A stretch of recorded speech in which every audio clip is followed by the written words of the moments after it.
2019ஆம் ஆண்டு பொதிகை மலை அடிவாரம். ஒரு வனத்துறை அதிகாரி காட்டினுள் சென்றார். வழக்கமான பெட்ரோல்ஸ். திடீரென்று ஒரு ஒலி. காட்டினுள்ளிருந்து ஒரு வெளிச்சம். அவர் நடந்தார். நெருங்கினார். ஒரு முதியவர். வெண்மையான தாடி, ஜடாமுடி, சாந்தமான முகம். அவர் திரும்பிப் பார்த்தார். புன்னகைத்தார். மறைந்தார். அந்த அதிகாரி திரும்பி வந்தார். யாரிடமும் சொல்லவில்லை. ஏனென்றால் யார் நம்புவார்கள்? இது உண்மையா, கட்டுக்கதையா? தெரியாது. ஆனால் பொதிகை மலையில் இப்படிப்பட்ட சாட்சியங்கள் நூற்றுக்கணக்கில் இருக்கின்றன. நூற்றாண்டுகளாக இருக்கின்றன. அனைத்திலும் ஒரே ஒரு முதியவர், அனைத்திலும் ஒரே ஒரு புன்னகை, அனைத்திலும் ஒரே ஒரு மறைவு. அந்த முதியவர் பெயர் அகத்தியர். வணக்கம் நண்பர்களே. ரூட்ஸ் ஆஃப் தமிழுக்கு மீண்டும் ஒருமுறை நல்வரவு.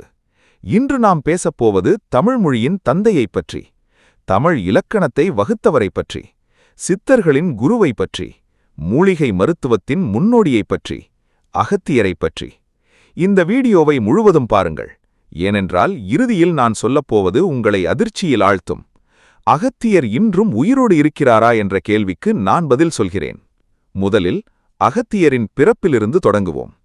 அகத்தியர் எப்போது பிறந்தார்? இந்த கேள்விக்கு தெளிவான பதிலில்லை. சிலர் கிமு 5000 என்கிறார்கள், சிலர் கிமு 3000 என்கிறார்கள். ஆனால் ஒரு விஷயம் உறுதி. அகத்தியர் தமிழின் மிகவும் பழமையான ஞானிகளில் ஒருவர். புராணம் என்ன சொல்கிறது? அகத்தியர் ஒரு குடத்திலிருந்து பிறந்தார் என்று. குடமுனி என்று இன்னொரு பெயர் இருக்கிறது. இது கட்டுக்கடையா? இல்லை. குடம் என்பது ஒரு மரபின் குறியீடு. அகத்தியர் ஒரு குறிப்பிட்ட ஞான மரபிலிருந்து வந்தவர் என்று அர்த்தம். அந்த மரபு மிகவும் பழமையானது. அகத்தியரின் தோற்றம் பற்றி மகாபாரதம் சொல்கிறது. விந்திய மலை ஒரு காலத்தில் வளர்ந்து கொண்டே போனது. சூரியனையும் மறைத்தது. தேவர்கள் கவலைப்பட்டனர். அகத்தியரிடம் வந்தனர். அகத்தியர் தெற்கு நோக்கி பயணித்தார். விந்திய மலையிடம் சொன்னார், நான் திரும்பி வரும் வரை குனிந்திரு என்று. விந்திய மலை குனிந்தது. அகத்தியர் தெற்கே வந்தார். திரும்பவே இல்லை. விந்திய மலை இன்றும் குனிந்தே இருக்கிறது. இது என்ன சொல்கிறது? அகத்தியர் வடக்கிலிருந்து தெற்கு வந்தவர். அவர் வடக்கின் ஞானத்தை தெற்கிற்கு கொண்டு வந்தவர்.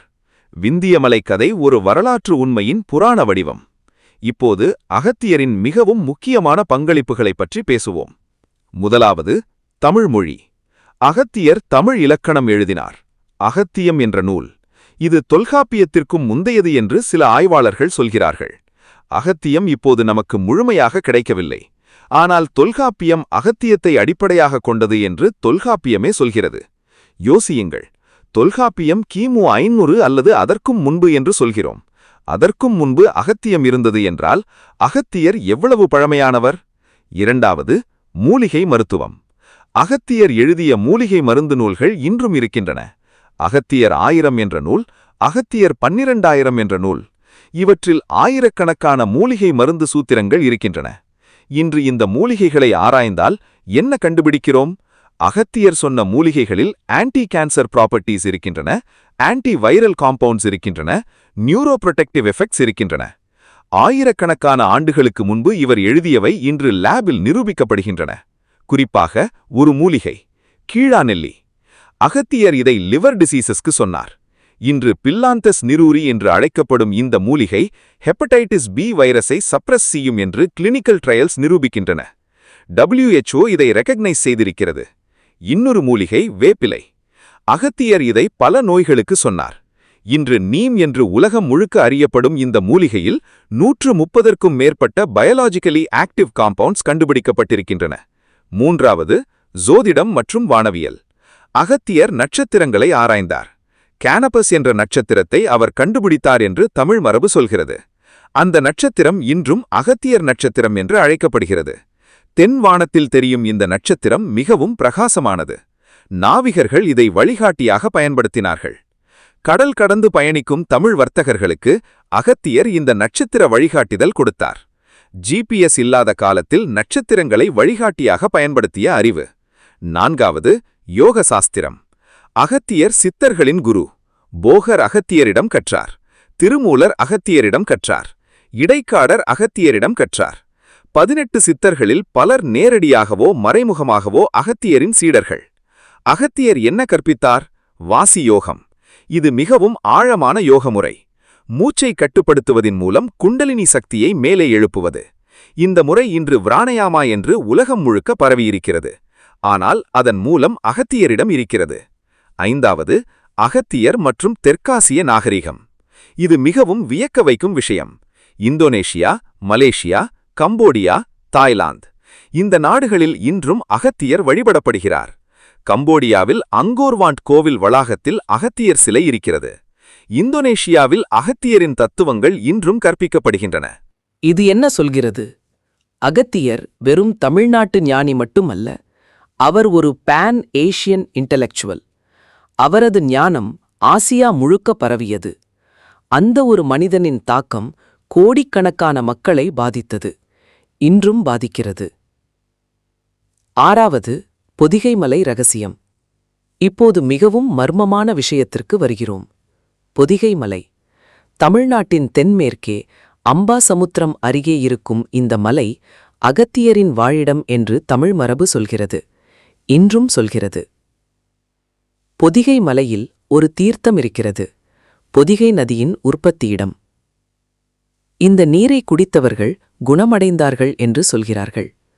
இந்த மலையில் மூலிகைகள் அதிகமாக இருக்கின்றன, வேறு எங்கும் கிடைக்காத அரிய மூலிகைகள்.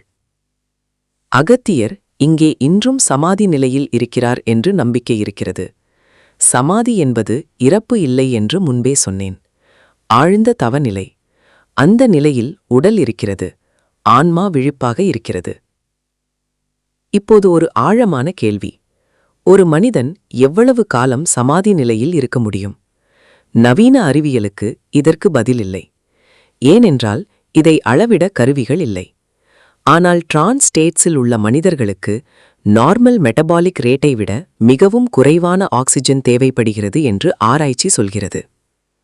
டிபெட்டன் மங்க்ஸ் எக்ஸ்ட்ரீம் கோல்டில் பாடி டெம்பரேச்சரை ரெகுலேட் செய்கிறார்கள் என்று ஹார்வர்ட் ஸ்டடி சொல்கிறது. விம் ஹாஃப் என்பவர் பிரீதிங் டெக்னிக்ஸை பயன்படுத்தி இம்யூன் சிஸ்டத்தை கட்டுப்படுத்துகிறார் என்று நிரூபிக்கப்பட்டிருக்கிறது. இந்த உண்மைகளை வைத்து யோசியுங்கள். ஒரு சித்தன் தசாப்தங்கள் தவமிருந்தவன், அவன் உடல் எவ்வளவு காலம் சமாதி நிலையில் இருக்கும்? இதற்கு அறிவியல் பதில் சொல்லவில்லை. ஆகவே நிராகரிக்கவும் முடியாது. 7வது, அகத்தியர் மற்றும் ராமாயணம். ராமாயணத்தில் ஒரு முக்கியமான தருணம் இருக்கிறது. ராமன் ரணகளத்தில் இருக்கிறான், சோர்வடைந்திருக்கிறான். அந்த தருணத்தில் அகத்தியர் வருகிறார். ஆதித்ய ஹிருதயம் என்ற ஸ்தோத்திரத்தை கொடுக்கிறார். அதை சொல்லு, ராவணனை வெல்வாய் என்று சொல்கிறார். ராமன் அந்த மந்திரம் சொன்னான், ராவணனை வென்றான். இங்கே ஒரு விஷயம் கவனியுங்கள். ராமாயண காலத்திலும் அகத்தியர் இருந்தார், தொல்காப்பியர் காலத்திலும் அகத்தியர் இருந்தார், சங்க காலத்திலும் அகத்தியர் இருந்தார். 18 சித்தர்களுக்கும் அகத்தியர் குரு. இவர் எவ்வளவு காலம் வாழ்ந்தார்? இதற்கு 2 விடைகள் இருக்கின்றன. 1, அகத்தியர் என்ற பெயரில் பல ஞானிகள் இருந்தார்கள், ஒவ்வொரு காலத்திலும் ஒவ்வொரு அகத்தியர்.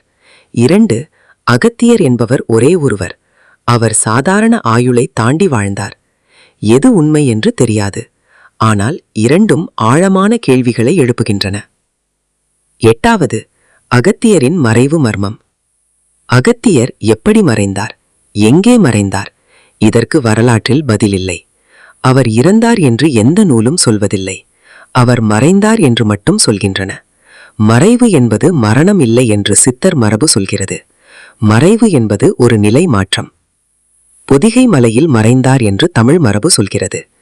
அந்த மலையில் இன்றும் அவரது ஆன்மா இயங்குகிறது என்று சொல்கிறது. அந்த மலையில் தவம் செய்தால் அவர் தரிசனம் கிடைக்கும் என்று சொல்கிறது. இதை நம்புவதா நம்பாமல் இருப்பதா என்பது உங்கள் தேர்வு. ஆனால் பொதிகை மலையில் நடந்த சம்பவங்களை சாட்சி சொல்பவர்களை நான் டிஸ்மிஸ் செய்யவில்லை.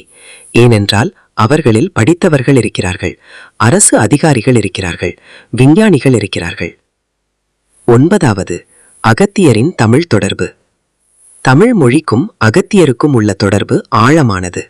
முதல் தமிழ் சங்கம் நடந்தது, அகத்தியர் தலைமை தாங்கினார். 2வது தமிழ் சங்கம் நடந்தது, அகத்தியர் தலைமை தாங்கினார்.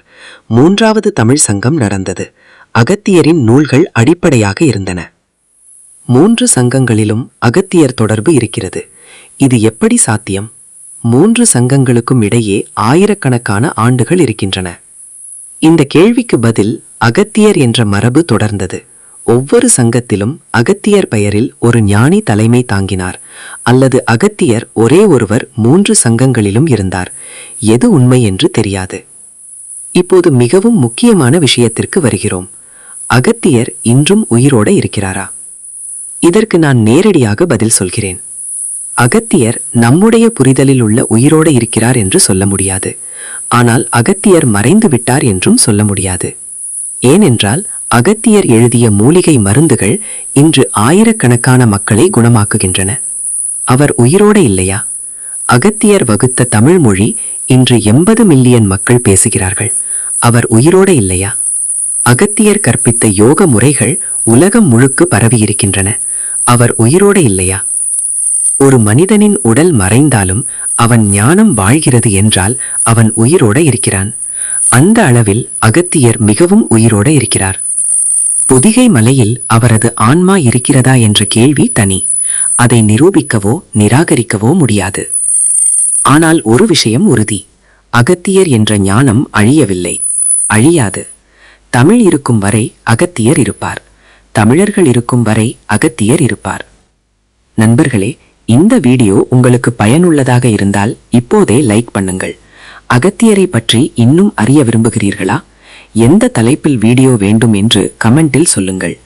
ரூட்ஸ் ஆஃப் தமிழ் சேனலை சப்ஸ்கிரைப் செய்யாதவர்கள் இப்போதே சப்ஸ்கிரைப் பண்ணி பெல் ஐகான் அழுத்துங்கள்.